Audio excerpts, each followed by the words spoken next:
Bonjour mesdames et messieurs, bienvenue à un nouvel épisode du Live Podcast. Ici votre hôte Hubert Côté. Aujourd'hui, encore une fois, on est accompagné de mon bon ami Louis. Rebonjour. Pour mettre les gens en contexte, Louis, là, pour ceux et ceux qui ne te connaissent pas encore, d'où tu viens et que fais-tu? D'où je viens? Ben en fait, je viens Lévis, born and raised. Je viens, c'est ça, puis j'ai étudié en finance, services financiers, de la technique jusqu'au bac. Puis je suis vraiment un passionné de finance, de bourse.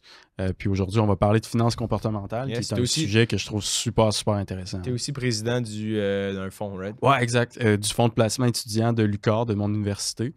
Donc, on gère des fonds là, pour l'organisme sans but lucratif qui a comme objectif de débourser des bourses aux étudiants. That's it. Très nice.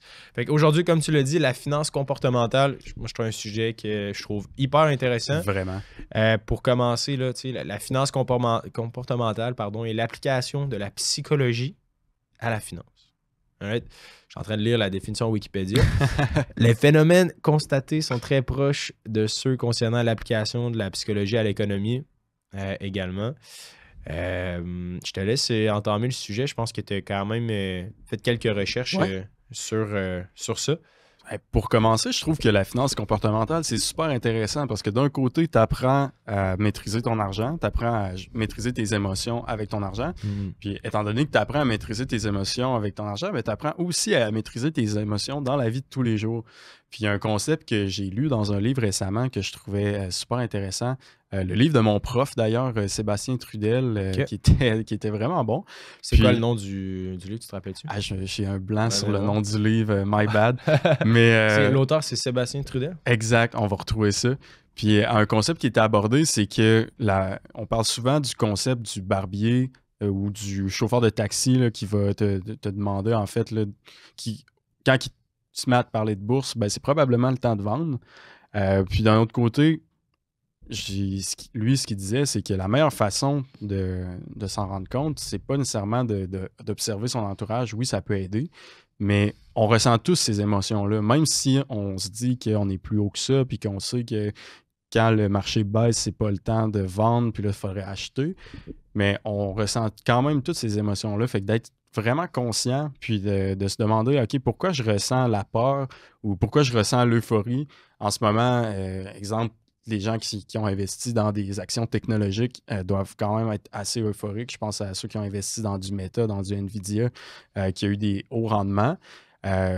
Donc, je pense que même la meilleure personne, la personne qui est le plus consciente de tous les concepts de finance comportementale va ressentir cette euphorie-là.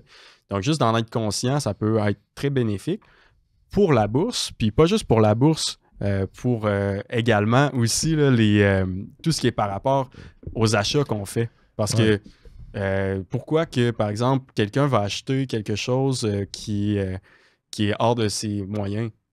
Il y a certaines raisons qui expliquent ça, puis la plupart sont au niveau de la finance comportementale, selon moi. Est-ce que c'est parce que la personne elle s'identifie, par exemple, à sa richesse, puis elle veut la démontrer publiquement? Ou est-ce que d'un autre côté, c'est parce que cette personne-là, elle aime la qualité, puis elle aime, par exemple, les autos?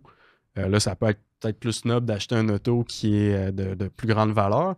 Mais d'un autre côté, si elle achète l'auto juste pour le paraître, ben il y a peut-être pas nécessairement de valeur là, qui est rattachée à ça, là, selon moi. Je trouve que l'espèce d'aspect de finance comportementale au Québec est... On a eu plusieurs personnes là, sur le podcast qui en ont déjà parlé brièvement, mais je trouve que c'est un sujet qui est de plus en plus d'actualité parce qu'en ce moment, veut pas, on vit beaucoup d'incertitudes, d'instabilité économique. Est-ce que le marché s'en va en haut vers en bas? On a une récession? On n'a pas de récession? Bon, là, c'est un peu plus contrôlé là, que les derniers mois, disons. Là. Mais encore là, il y a encore beaucoup d'incertitudes. Puis je trouve que la finance comportementale, en ce moment, c'est ce qui va faire en sorte qu'un investisseur moyen va avoir du succès ou pas. Right? Qui va être en mesure de bien gérer ses émotions, de comprendre les fluctuations du marché puis de se positionner en fonction de ça. Évidemment, bon, il y a le bon vieux concept là, de quand les gens ont peur et sont incertains, c'est souvent là que les meilleurs investisseurs avancent. Puis quand les gens sont confiants, c'est là que les meilleurs investisseurs sont un peu plus en retrait ou plus rudents, etc. T'sais. Mais toi, en termes de, à travers tes études en finance, c'est quoi le phénomène de la finance comportementale ou une histoire dans l'univers qui t'a le plus marqué? Ah, très bonne question.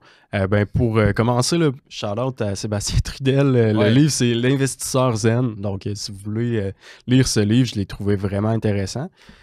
Puis quelque chose qui m'a marqué, je pense que j'en avais déjà parlé là, dans le premier podcast qu'on a fait ensemble, mais là, quand même plusieurs années, je travaillais dans des mines de crypto-monnaies. Puis j'ai vécu en fait le FOMO en réalité, là, parce que les gens, ils venaient nous voir puis ils voulaient acheter des cartes graphiques pour miner. Puis ils voulaient que ça soit installé pour hier. Là, Ouais. fait que... Je te coupe, là, mais ça, c'est quand même intéressant dans ton parcours aussi. Tu travailles pour une ferme de Bitcoin. Exact. Pour les gens à la maison qui savent pas, comment ça fonctionne? C'est quoi? Moi, dans ma tête, j'ai l'impression que c'est une espèce de bunker hyper obscur, illégal, genre, mais c'était une vraie compagnie, là, right? Ouais. Ben, honnêtement, je veux dire, c'était dans un entrepôt. C'était dans un petit entrepôt de type shop, de type garage. Puis c'était littéralement des étagères de cartes graphiques. Puis c'était assez simple là, comme business à runner. Par contre, en 2017, quand j'étais dans le domaine, c'était ultra profitable. Maintenant, je pense qu'il n'y a plus vraiment d'argent à faire là-dedans. Là. Les cartes graphiques sont beaucoup moins payantes. Le coût de l'électricité a monté. Donc, je pense que l'argent qu'il y avait à faire est plus présent. Mais dans ce temps-là, c'était, pour donner une idée, les cartes graphiques au pic généraient 10 $ par carte graphique. Puis une carte graphique, ça valait 10 $ par jour par carte graphique. Puis une carte graphique, ça valait à peu près 1000 $. Fait que c'était vraiment une profitabilité incroyable là, qu'on ne voit pas dans d'autres domaines habituellement. Donc, c'est pour ça que les gens il y avait vraiment beaucoup de FOMO. Puis probablement qu'ils en achetaient plus que ce qui aurait dû. Puis à ce moment-là aussi, les cartes graphiques étaient rendues très chères. Tandis qu'il y avait d'autres investisseurs eux, ils connaissent le domaine, donc ils avaient acheté en prévision peut-être d'un bull market ou quoi que ce soit, ou pas juste en prévision, mais qui avaient acheté d'avance, plus à tête reposée, puis tout ça. Puis je pense que c'est eux qui ont réussi à tirer leur épingle du jeu parce que ceux qui ont acheté vraiment décembre 2017, ben ils se sont ramassés avec des cartes graphiques qui valaient plus cher que le marché parce que tout le monde en voulait. Puis ils ont eu à peu près 2 à 3 mois de haute profitabilité comme c'était prévu là, au départ. Ouais. C'est fou, tu sais. Il y a exactement 7 ans, le Bitcoin en 2017 valait près de 1000 $ BTC USD. Là, maintenant, à l'heure où on se parle, on est autour du entre 40 et 43 000 $. Fait que, tu sais, on parle d'une croissance depuis, à l'époque, quand tu travaillais là-bas, d'une croissance de près de 3000%. 3000%.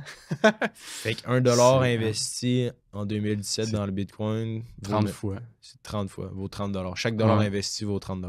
Chaque dollar en vaut maintenant 30. Exact. Fait que j'imagine que c'est ça en termes de finances comportementales. Bon, clairement, c'est sûr que tu as fait un bon investissement, mais comment toi, tu as géré ça, cette ascension-là? Ah, c'est une ascension qui n'est pas reposante là, parce que, en fait, ben, j'étais néophyte, là, puis il y avait beaucoup le monde des altcoins aussi là, dans ce temps-là. Fait que j'avais fait quand même des trades là, pas nécessairement si profitables que ça. Il y en avait qui étaient profitables, mais tu sais, échanger des altcoins pour, je sais pas, des Monero ou whatever. Puis moi, j'étais rentré comme au début, en fait, fin 2017. Fait que le Bitcoin, la première crypto que j'ai acheté, c'était Bitcoin. Puis il était environ à 3000 $. OK, après le... Ouais, fait qu'il avait déjà quand même un petit peu monté, mais j'en ai jamais vendu, fait que j'ai vraiment expérimenté les cycles, fait que ça a passé de 3000, j'en ai acheté, j'ai comme un peu fait du DCA à ce niveau-là, puis il avait monté jusqu'à 20 000 $. Il est redescendu par après jusqu'à 3000, fait qu'il est revenu comme à mon prix. Presque tout perdu tes gains. J'avais tout perdu mes gains. À ce moment-là, tu es resté investi? Je suis resté investi, mais je peux dire que la tentation de tout sortir puis de se dire que c'est une bulle puis que ça ne reviendra pas était très grande. Finalement, tu as toffé de 2019 à aujourd'hui, dans le fond? Ouais, fait que là, j'ai pas agi, puis ça, c'est une des meilleures choses à faire. Peut-être pas... Ben, Bitcoin, moi, j'y crois à long terme, là, mais il y a Mhm. certaines personnes qui vont dire que c'est spéculatif et tout ça. Là. C'est sûr que si tu prends une action qui est vraiment spéculative puis qui est vouée à l'échec, c'est peut-être pas une bonne idée de la garder sur le long terme. Ouais. Par contre, là, pour la bourse, pour des investissements plus long terme, je pense que la meilleure chose à faire souvent, c'est juste de rien faire, ce qui est quand même très contre-intuitif. Ouais. Puis c'est ce que j'ai fait, mais je veux dire, c'était pas facile. Puis à ce moment-là, j'avais des liquidités. Puis il y avait une certaine partie de moi qui me disait ah, tu pourrais en racheter, tu sais, c'est le même prix que ce que tu avais en 2017, mais 2 ans plus tard. Mhm. Mais un autre côté de moi qui était vraiment envahi par la peur qui a fait en sorte que je n'ai pas racheté à ce prix-là. Par contre, là, quand ça avait monté, c'était rendu comme à 6 000. Là, j'ai recommencé à en acheter un peu, mais j'ai quand même manqué un 100% du 3 000 à 6 000 parce que je voulais comme rester sur les lignes de côté. Mhm. Fait que c'est vraiment d'apprendre à se connaître, puis je pense que c'est en ayant des expériences là, qu'on va le vivre là, parce que juste des investisseurs qui ont vécu la COVID, c'est quand même une épreuve là, pour quelqu'un qui venait de commencer à investir, par exemple en 2019-2020, de voir son portefeuille baisser de 30% à peu près en l'espace de 1 mois, puis de tout regagner par la suite. Puis, tu sais, je connais des gens qui avaient vendu en prévision que ça continue à baisser ou que ça remonte pas si vite, puis qui n'ont peut-être pas nécessairement réembarqué au bon moment. Fait que là, ça peut quasiment faire encore plus mal là, que d'avoir juste resté puis d'avoir enduré Ben oui, absolument. la Puis baisse. tu sais, moi, je me rappelle, là, tu sais, dans FTX, là, mettons, moi, j'en ai perdu Ok. de l'argent dans FTX. OK. J'avais une partie de mes cryptos qui étaient là sur FTX. J'avais une autre partie dans un cold wallet. OK. Mais tu sais, depuis ce temps-là, le Bitcoin a fait peut-être 100%. Là. Ouais. Parce que j'ai pas réembarqué depuis. Tu sais, au plus bas, il était peut-être à 20-26 000, si ma mémoire est bonne, dans le temps que j'étais sur FTX. Puis là, maintenant, il est rendu à 40 000, tu sais, un an plus tard, peut-être. Fait que, tu sais, c'est certain. Et puis, je trouve que la finance comportementale, tu sais, moi, les meilleurs bets que j'ai pris, ben, c'est ceux-là que j'ai buy and hold. Puis que j'ai vraiment, tu sais, exemple, les entreprises que j'ai achetées ou dans lesquelles j'ai investi, tu sais, je suis là pour le très long terme. Puis, je le vois, là, tu sais, on double année après année. La même chose avec les actions que je souhaitais garder, que finalement j'ai vendu. Tu sais, des fois, j'ai fait des super bons trades, peut-être plus à moyen court terme.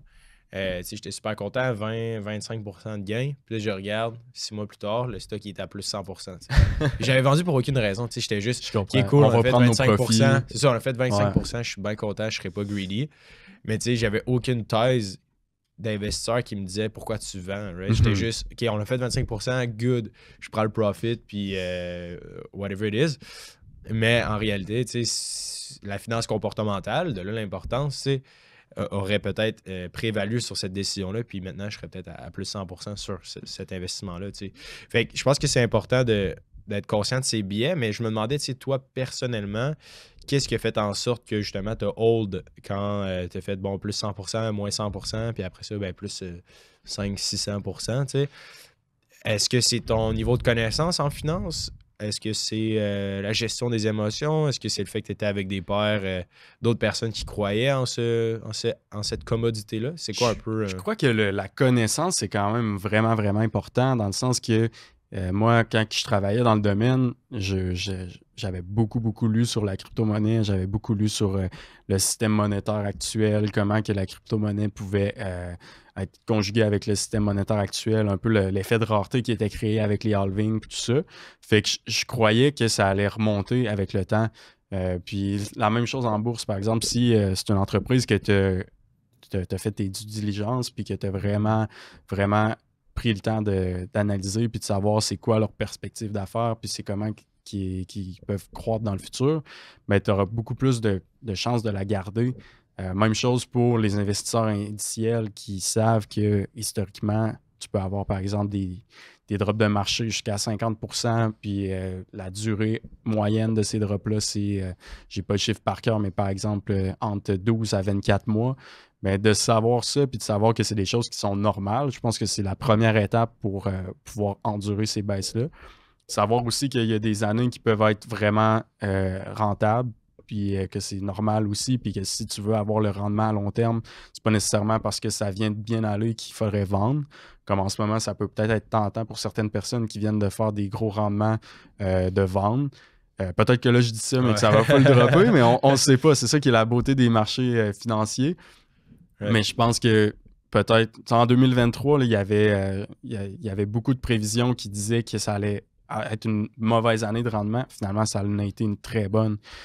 Donc, à ce niveau-là, je pense que d'être conscient, en fait, là, que time in the market beats timing the market, je pense que c'est la meilleure chose. Puis, c'est vraiment de le savoir deep down, là, parce que c'est bien de le dire, mais c'est souvent quand que le marché est euphorique ou est trop pessimiste qu'on oublie ces choses-là, Ouais. finalement.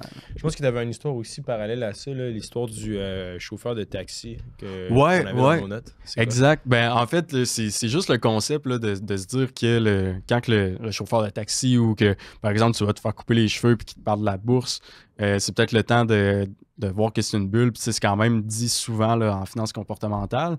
Mais d'un autre côté, la meilleure façon de le savoir, je pense, c'est vraiment en s'écoutant soi-même là, puis en ayant des réflexes qui peuvent être contre-intuitifs, mais de faire un peu le contraire de ce que nos émotions nous disent. D'un côté, il y a ton côté rationnel qui va te dire OK, là, c'est le temps d'acheter parce que c'est bas. Puis de l'autre côté, tu as ton côté émotif qui te dit c'est la catastrophe, c'est la pandémie, puis tout ça, ça va baisser. Mais c'est de faire plus écouter le côté rationnel, là, finalement. Ben oui, puis je pense qu'il y a un truc intéressant là, que tu voulais discuter aussi, là, le contexte du taux d'épargne, qui est la différence entre ton ego et ton revenu. Exact. Ça, c'est une citation de Morgan Housel qui fait du très bon contenu là, au niveau de finances comportementales. Puis, dans le fond, il a écrit le livre Psychology of Money. C'est un excellent livre d'ailleurs que j'ai lu, que je recommande, de Psychology of Money. Vraiment, vraiment très bon. Puis lui, ce qu'il dit, c'est que là, on passe un peu du côté flashy. On en a parlé un peu en début de podcast. C'est que ton taux d'épargne va être la différence entre ton ego puis tes revenus. Donc, si tu as un gros ego puis que tu veux montrer que tu veux flasher, ben peut-être que là, tu vas moins épargner. Alors que si tu sens pas la nécessité, en fait, de montrer ta richesse, ben tu vas pouvoir plus épargner au final. Mm-hmm. Puis ça, je pense que c'est quand même important parce qu'il y a quelque chose qui est assez ironique, je trouve, au Québec. C'est que d'un côté, l'argent, c'est tabou. Puis on ne veut pas en parler. Mais de l'autre côté, il y a beaucoup, beaucoup de personnes qui vivent au-dessus de leurs moyens, puis qui dépensent à outrance. Fait que je trouve que c'est difficile de trouver la balance entre les deux, là, puis de se dire que j'ai l'impression que ça peut même être un peu bien vu, entre guillemets, de dire que t'es broke. Puis tu sais, il y a certaines personnes... Je sais pas si c'est... Peut-être qu'on n'a pas le même entourage, mais tu sais, moi, j'ai des amis qui sont pas nécessairement... qui s'intéressent pas nécessairement à la finance. Puis tu sais, que c'est pas nécessairement bien vu, mais dans le sens qu'ils vont en parler comme en jokant, puis tu sais, c'est correct d'être broke. Puis j'ai l'impression que c'est peut-être... c'est peut-être justement à cause de la mentalité d'être né pour un petit pain au Québec. Je sais pas qu'est-ce que t'en penses. C'est un sujet chaud, là. Je pense que ça peut polariser beaucoup de gens, là, mais j'ai été un peu dans les deux côtés. Auparavant, j'étais vraiment de la philosophie de Pierre-Yves Maxwell au début, là, quand j'ai rentré là, dans l'univers des finances personnelles. Là, à la base, ça commençait avec l'infolette, qui est d'ailleurs toujours à chaque semaine, puis le podcast, puis après ça, toute l'infrastructure qu'on est en train de bâtir, l'application, etc.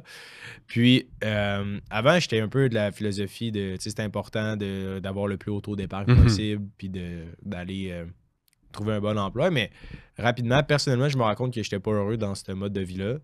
Puis moi, ce que j'aime faire, c'est justement, la bonne vieille adage... en as-tu vraiment besoin? Pour celles et ceux qui ont déjà lu le premier livre de Pierre-Yves, je le trouve intéressant, mais j'ai l'impression que ça marque trop. J'ai l'impression que c'est trop loin de moi personnellement. Oui, j'en ai vraiment besoin de voyager, de pouvoir bien manger, de pouvoir faire des activités avec des amis, de pouvoir m'acheter les choses que j'ai envie de m'acheter, ultimement. Puis oui, c'est important d'être consciencieux de il y a combien qui rentre, il y a combien qui sort, mais à une certaine limite. Puis maintenant, mon fusil a changé d'épaule dans le sens qu'avant, j'étais comme, OK, minimiser les dépenses, etc. Mais d'un autre côté, il y a aussi l'option de maximiser ses revenus puis d'augmenter ses revenus. Définitivement. Qui est un autre côté de la médaille que j'ai l'impression au Québec est un peu, pas nécessairement mal vu, mais moins adressé ou moins parlé du moins.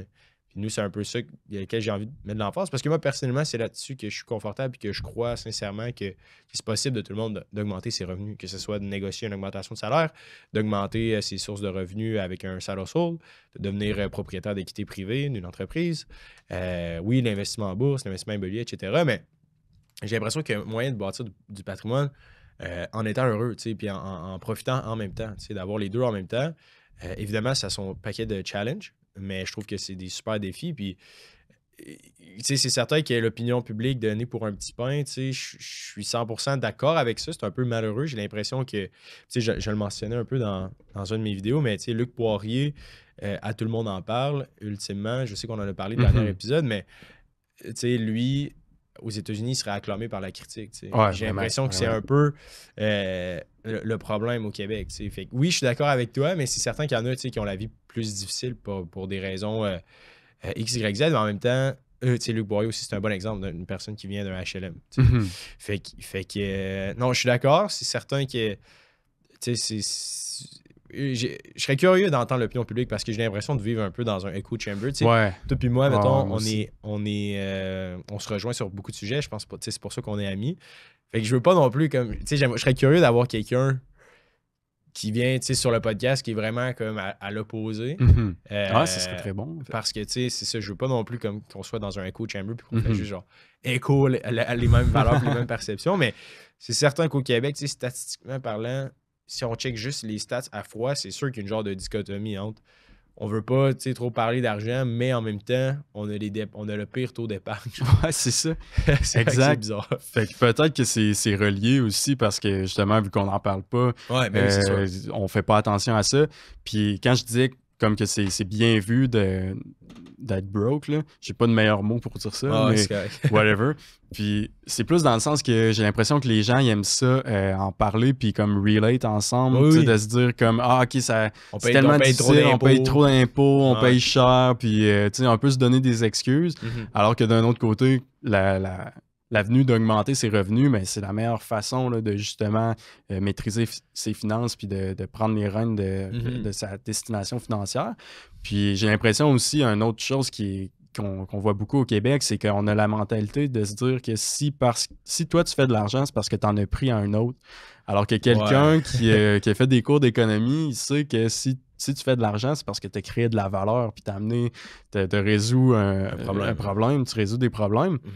Alors qu'il y a beaucoup de personnes, puis j'en parle souvent à certaines personnes qui me disent, puis même justement Luc Poirier, il y avait la perception par l'auditoire de Tout le monde en parle, puis le panel que vu que lui avait vendu son terrain 10 fois plus cher, c'est parce qu'il avait pris de l'argent aux contribuables vu qu'il l'avait vendu au gouvernement. Mais en fait, c'est que son terrain, il va permettre de faire une grosse usine qui va créer énormément des milliards et des milliards de valeurs. Puis ça, on n'en parle pas assez. Là. Ouais, non, exact. Puis je sais pas, tout le monde en parle. Un jour, j'aimerais ça y aller. Mais j'ai l'impression que ça marque quand même une bonne partie de l'opinion publique du Québec. Là. Je pense que c'est un show qui est quand même... Je connais pas les codes d'écoute. Là. Je sais qu'Occupation Double, aux dernières nouvelles, c'était 1 sur 8 au Québec qui écoutait Occupation Double. Après 1 million de codes d'écoute. Je sais pas, tout le monde en parle. Ça fait peur. Ouais, je sais. C'est un autre sujet. En effet, c'est relativement inquiétant. Mais je sais pas, tout le monde en parle. C'est quoi les codes d'écoute? Mais j'ai l'impression que ça...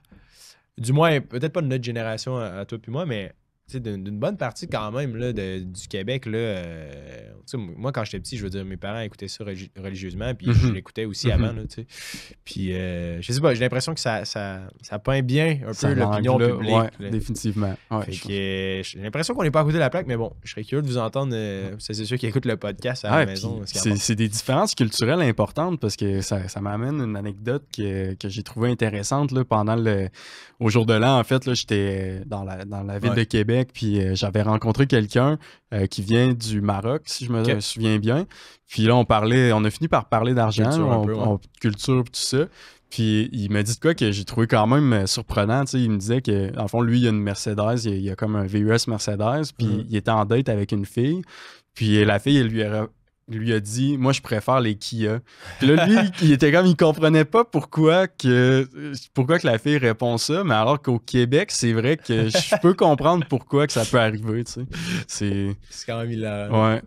Je sais pas à quel point c'est... Je sais pas si... C'est science, genre... Non, c'est sûrement pas scientifique. C'est anecdotique, c'est très anecdotique, mais tu sais, ça montre quand même une différence culturelle là, qu'il peut avoir, qu'il y a d'autres pays que la richesse est super bien vue, puis il n'y a aucun négatif à ça, alors que des fois au Québec, pour certaines personnes, puis encore là, c'est pas scientifique, puis il y a d'autres personnes qui... Je pense qu'au Québec, on est quand même on aime quand même beaucoup la richesse, étant donné qu'on a quand même une culture nord-américaine, mais d'un autre côté, on a le côté comme plus francophone, plus latin, qui a peut-être un peu de préjugés face à cette richesse-là. Vraiment. Puis ça peut causer justement des choses quand même anecdotiques. Ça vient de loin, là, veut pas, on vient d'un...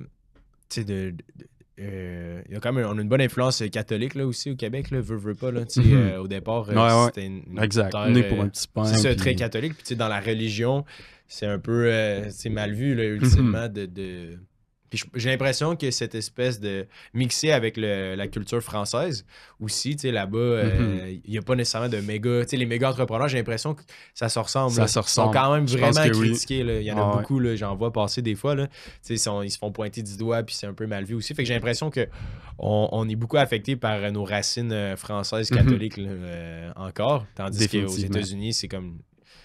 C'est acclamé par la critique là, d'avoir un succès entrepreneurial ou d'avoir bâti un patrimoine. Exact. J'étais curieux parce que je sais que tu as fait quand même des vox pop pour parler d'argent avec les... Y a-t-il certaines personnes qui étaient comme vraiment fermées à l'idée, par exemple, de parler de combien qu'il y avait dans leur compte de banque ou tout ça, ou en général, c'était quand même assez... C'était quand même... mais c'était un peu biaisé parce que je demandais surtout à des jeunes. OK. Fait qu'il n'y avait pas nécessairement de personnes un peu plus... Puis il y avait souvent aussi beaucoup d'immigrants, par hasard, là, essentiellement, auxquels je posais des questions. Fait que j'ai l'impression que, je sais pas, la culture d'ailleurs sont peut-être plus ouverts. Puis les jeunes, j'ai l'impression que c'est un sujet qui est un peu plus parlé. C'est comme la santé mentale. Oui, définitivement. C'était un peu la même chose. La santé mentale pour les femmes et les hommes, c'était pas nécessairement adressé avant. Là, ces dernières années, j'ai l'impression, depuis la COVID, il y a eu comme un mouvement ou un regain là, de parler de santé mentale puis d'adresser les moments d'isolation et tout ça que les gens ont vécu. J'ai l'impression que c'est un peu la même chose qu'on devrait avoir avec l'argent. Right? De juste d'en parler comme on le fait, je pense que ça apporte beaucoup de bien parce que ça enlève un peu cette espèce d'étau-là de faut pas en parler. Puis c'est néfaste si on n'en parle pas. Les gens ne pourront jamais régler leurs problèmes monétaires. T'sais. Fait que ça, c'est important, mais pour revenir à ta question, j'ai l'impression que les gens sont ouverts.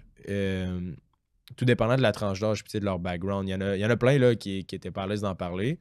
Mais c'est ça. Ceux-là qui sont fiers, je veux dire, ils parlent, ils sont contents parce que ils ont fait des efforts pour y arriver. Mais à l'inverse, c'est ça. Je pense que la grande majorité des gens seraient pas à l'aise d'en parler. Surtout pas dans un Vox Pop là, qui est quand même... c'est quand même assez intimidant avec une caméra et tout ça. Exact. Est-ce qu'on avait d'autres éléments qu'on voulait jaser de la finance comportementale? Si tu veux, on pourrait parler un peu des billets, de certains billets qui peuvent affecter. T'en connais-tu quelques-uns des billets? Ouais, ben tu sais, il y a le billet un billet que je pense qui est le plus important, là, c'est la version au risque. Là, puis il y a beaucoup d'études qui ont démontré en fait là, que de voir le risque. Le risque prend beaucoup plus d'importance dans le processus décisionnel que la récompense, la potentielle récompense. Mais ça, c'est quand même spécial parce que ça peut aller dans les deux sens. Dans le sens que, par exemple, la loterie, le risque de perdre est presque 100%, mais le montant est tellement faible que les gens s'en font pas avec ça. Puis le reward est tellement grand, mais peu probable que les gens sont quand même incités à prendre des billets de loterie. Alors que, par exemple, en bourse, le risque de gagner est vraiment, vraiment plus probable, mais les montants en jeu sont plus grands. Donc, la version risque est plus importante parce que de perdre, par exemple, temporairement, exemple, du 20, du 30% sur un gros montant qui est investi, ça fait plus peur, même si on sait qu'à long terme, l'espérance de rendement est positive. Puis, mais je trouve que c'est intéressant, puis l'espèce de contexte transactionnel, qu'est-ce qui fait en sorte qu'une transaction a lieu? C'est la valeur perçue actuelle versus la valeur dégagée ou la valeur future. J'ai l'impression que plus le gap il est gros entre les deux, plus c'est un no-brainer pour la personne. Ouais, si c'est genre, OK, ben mets 1000$ sur ça, puis qu'il y a la chance de 10x ton investissement, mettons, mets 1000$, ça va valoir 1 million dans 5 ans. C'est comme le bet de le faire et comme, OK, je vais, let's go, là, right? Tandis que quand c'est genre 1000 pour 2000, là, t'es comme, OK, je peux perdre 1000. Là, c'est comme, OK, je vais y réfléchir 2 fois. Fait que j'ai l'impression que plus le gap est élevé entre valeur perçue versus valeur projetée, c'est là que la transaction est comme de plus en plus facile. Même chose est vrai pour les émotions ressenties, etc. Exact. Ça coûte juste 5$, mais je me sens tellement bien après avoir écouté un film. Ouais, c'est un piètre exemple, mais tu comprends? J'ai l'impression que c'est ça aussi qui est intéressant en finance comportementale, de comprendre qu'est-ce qui facilite une transaction puis qu'est-ce qui nous fait trigger ultimement. Ouais, parce que définitivement, l'humain n'est pas très bon avec les probabilités. Ouais. Parce que, par exemple, l'investissement de 1000 qui a la possibilité de virer de faire 10x puis de virer à 10 000, la probabilité que ça se passe est quand même faible, mais on n'est pas bon pour juger. Puis on est tous comme ça, là, à moins d'être 100% scientifique puis fact-based. On n'est pas bon pour juger, en fait, la probabilité que ça n'arrive pas. Puis on aime ça avoir un peu un rêve là, de se dire « OK, ouais, mais ça va être the next big thing, puis ça va arriver. » Puis d'ailleurs, il en parle, Sébastien Trudel, là, dans le livre « L'investisseur zen », puis il dit que, en fait, ça cause les actions qui ont un potentiel un peu plus spéculatif là, de justement faire des 10x puis tout ça, d'être surévaluées fortement à cause que les gens ils sont prêts à payer pour acheter un peu du rêve. Fait que c'est un peu des actions de type loterie là, qui ont des potentiels énormes, mais qui peuvent aussi tomber à zéro. Ouais. C'est un peu ça, j'imagine que le gap en plus est encore plus grand que la probabilité que ça arrive, justement, du fait qu'il y a même une espèce, tous les gens Exact. sont tous là, sont vendus sur le rêve. Fait que, il y a comme, le gap est encore comme plus élevé des chances que ça arrive. Là. Exactement. Fait qu'au final, ton rendement espéré est négatif. Oui, absolument. Puis, est-ce que tu as d'autres ressources pour les gens qui voudraient en apprendre plus sur la finance comportementale? Ben, tu as nommé le livre. Oui, Morgan Housel aussi, il y a un podcast qui est super intéressant. J'ai complètement binge listen, I guess. Binge listen, le podcast, qui est vraiment bon. Il en a fait un aussi avec Mark Manson, qui est l'auteur du livre connu L'art subtil de s'en foutre en français. Puis tout ce contenu-là, je pense qu'il est bon. Puis au niveau de la finance comportementale aussi, je trouve qu'il y a un nouveau podcast qui est en anglais aussi encore, là, qui s'appelle le Money Scope, qui est très intéressant aussi, là, que ça aborde des sujets, en fait, comment déterminer c'est quoi une bonne vie pour toi, puis des sujets qui, par exemple, quelqu'un qui s'achète une grosse maison, un des autres, c'est un médecin, puis lui, avant, il avait une très, très grosse maison qui finalement le rendait pas si heureux que ça, puis il a finalement déménagé dans une maison plus petite, puis il est devenu un peu moins matérialiste, mais comme tu en as parlé, dépenser peut-être plus pour des choses qui le rendent heureux, donc des voyages avec sa famille, du temps passé avec sa famille, des expériences, tout ça. Puis, d'être conscient, en fait, c'est de quoi est-ce qui te rend heureux, puis comment dépenser ton argent pour te donner le plus de plaisir et de bonheur possible. Puis aussi, ce qui parle beaucoup, c'est de s'acheter du temps. Donc, des choses que tu n'aimes pas faire, ben buy it. Paye quelqu'un pour le faire à ta place. Fait que toutes des choses comme ça que je trouve super intéressantes là, puis qui peuvent être pertinentes à connaître pour tout le monde. Génial. Ben écoute, merci infiniment, Louis. Pour celles et ceux qui ont des questions, n'hésitez surtout pas à les écrire en commentaire pour celles et ceux qui nous écoutent sur YouTube. Donc, je vous remercie infiniment pour votre écoute, puis on se dit à la semaine prochaine.